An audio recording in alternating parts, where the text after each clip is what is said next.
Les comètes sont des vestiges du système solaire primitif. À ce titre, elles pourraient en effet renfermer des indices sur nos origines. En 1981, Peter Tsu de la NASA s'intéresse à la manière de rapatrier des fragments de comètes sur Terre. C'est une sorte d'expertise médico-légale de l'espace. Les séries télévisées montrent comment on prélève des échantillons sur les lieux du crime. Ce que nous faisons est très similaire. Peter Tsu et ses collègues élaborent la sonde Stardust, dont la mission consiste à prélever des poussières dans la queue de la comète Ville-de-Thou, à 500 millions de kilomètres de la Terre. Mais ces particules filent à une vitesse relative de 20 000 km/h. Et il est capital que les échantillons capturés soient intacts. Il faut une matière capable de piéger ces particules très véloces sans les anéantir. Ce qui revient à capturer une balle sans la déformer. Peter Tsu mène plus de 2000 expériences avant d'élaborer l'aérogel. Ce matériau est constitué de dioxyde de silicium, le composant principal du verre. Mais il est d'une densité 1000 fois inférieure. Sa légèreté est idéale pour capturer les grains de poussière sans les endommager. Le 7 février 1999, la sonde Stardust décolle à bord d'une variante de la fusée Delta II.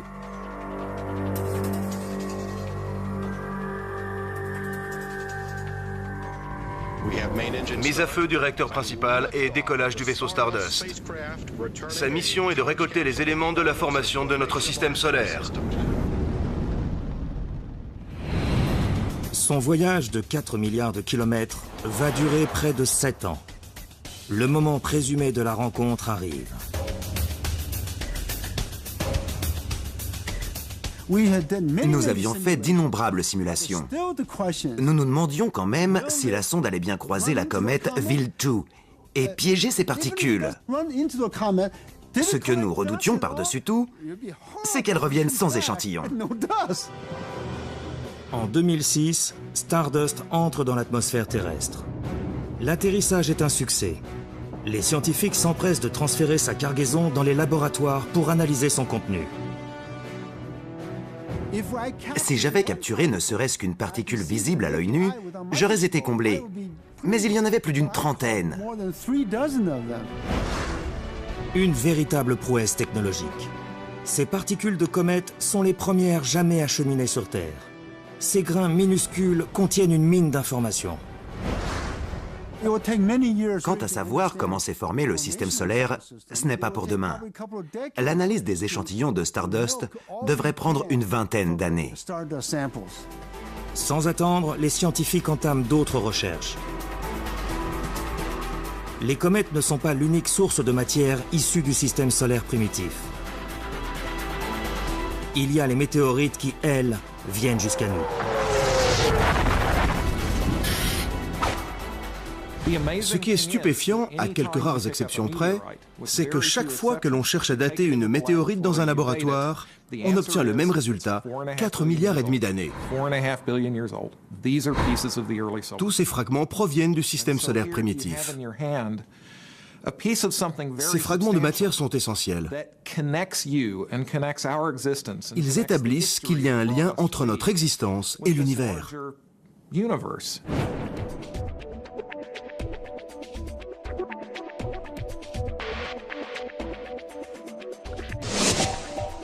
Les météorites analysées par Esther contiennent des isotopes radioactifs de fer 60.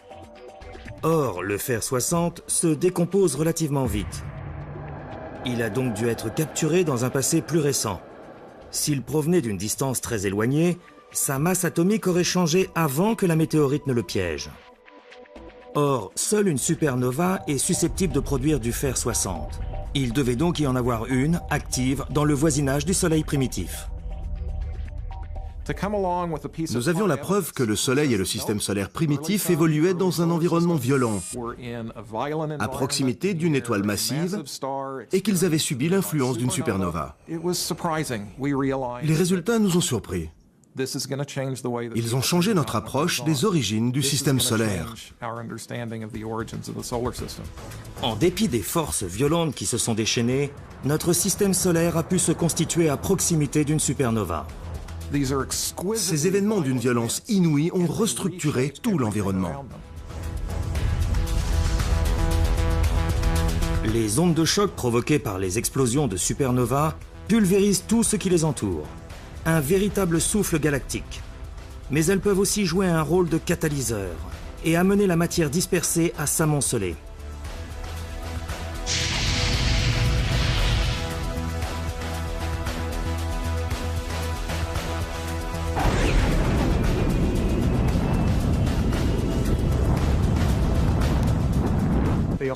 L'explosion génère une onde de choc qui comprime les gaz à des années-lumière à la ronde, ce qui déclenche la naissance de nouvelles étoiles.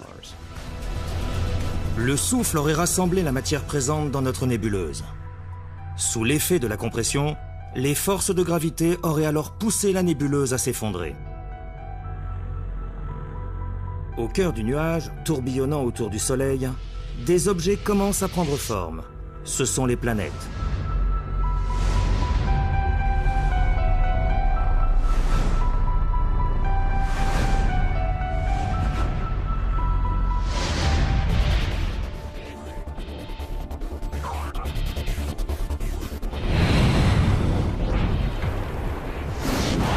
Elle serait apparue au sein du disque de particules gazeuses qui entoure les proto-étoiles. Pourtant, cette matière stellaire est trop disséminée pour que la gravité soit opérante.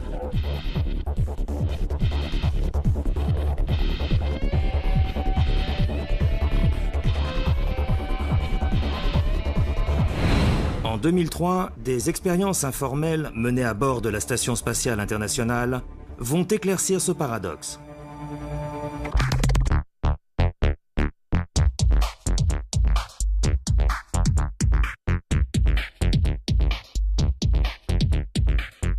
Dans l'espace, l'astronaute Don Pettit consacre son temps libre à observer le comportement des particules en apesanteur.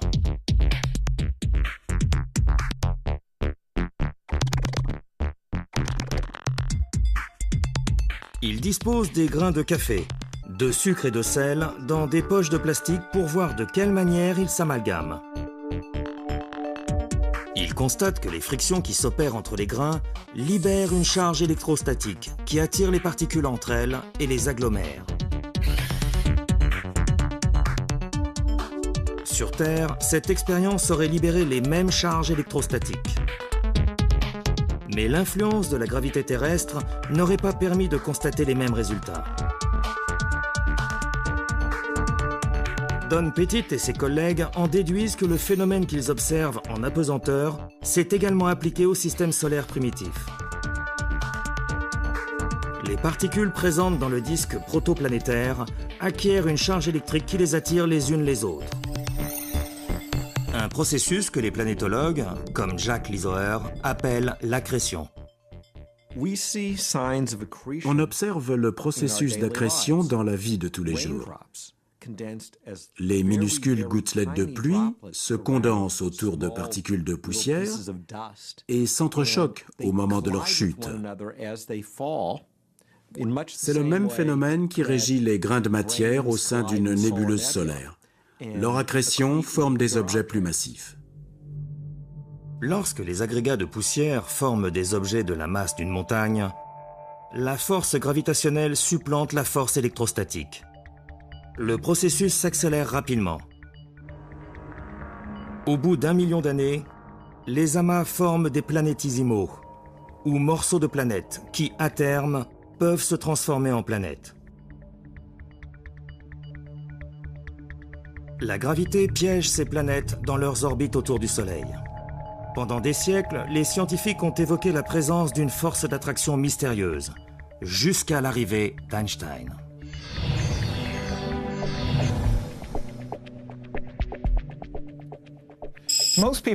La plupart des gens savent que c'est la gravité du Soleil qui pousse les planètes à décrire une orbite autour de lui. Selon la première loi de la gravitation universelle de Newton, le principe d'inertie Tout corps persévère en son état de mouvement rectiligne. Voici donc une surface plane vue d'en haut. Si je prends cette bille qui représente une planète et que je la fais rouler le long de la surface, sa trajectoire reste rectiligne et sa vitesse constante. Mais selon Einstein, si l'on considère une masse, par exemple celle du Soleil, représentée ici par cette ventouse, cette masse va engendrer une distorsion de la structure de l'espace-temps. Lorsqu'on l'observe du dessus, la surface semble aussi plane qu'auparavant. Mais en réalité, elle est déformée. À présent, lorsque je déplace ma planète à travers cet espace-temps distordu, elle cherche à suivre une trajectoire rectiligne le long d'une droite qui n'existe plus. Ainsi, la planète tourne autour de l'objet central et décrit une orbite. La gravité résulte donc des effets liés à la courbure de l'espace-temps. La gravité exerce une force équivalente dans toutes les directions. Elle attire la matière de façon homogène vers le centre d'un corps.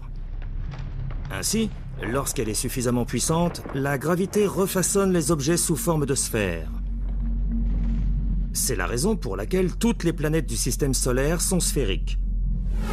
Les objets ayant un diamètre d'au moins 500 km ne peuvent pas avoir d'autre forme.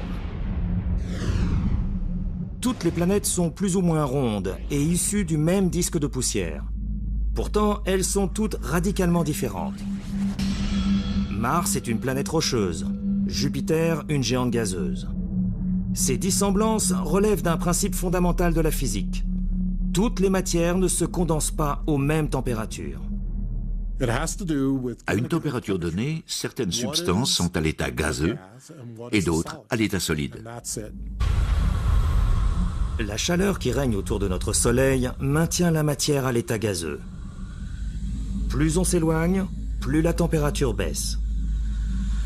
Dans le système solaire intérieur, à proximité du Soleil, la chaleur est intense. À de telles températures, les gaz et la glace s'évaporent instantanément. En revanche, les particules métalliques peuvent se condenser. Ce sont ces particules qui vont former la planète Mercure. L'astrophysicien Steve Desch est un expert en matière de formation des planètes.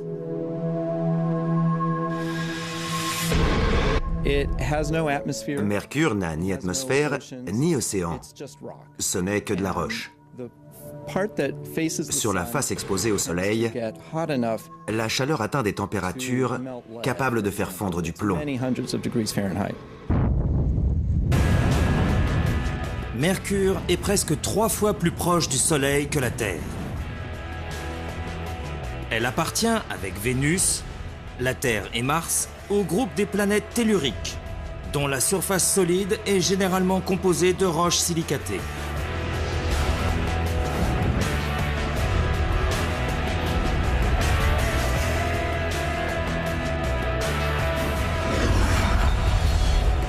Compte tenu des 50 millions de kilomètres qui séparent son orbite de celle de Mercure, Vénus pourrait paraître plus accueillante. Vénus est la planète qui se rapproche le plus de notre conception de l'enfer. Les pressions sont énormes, la chaleur est intense et il pleut de l'acide sulfurique.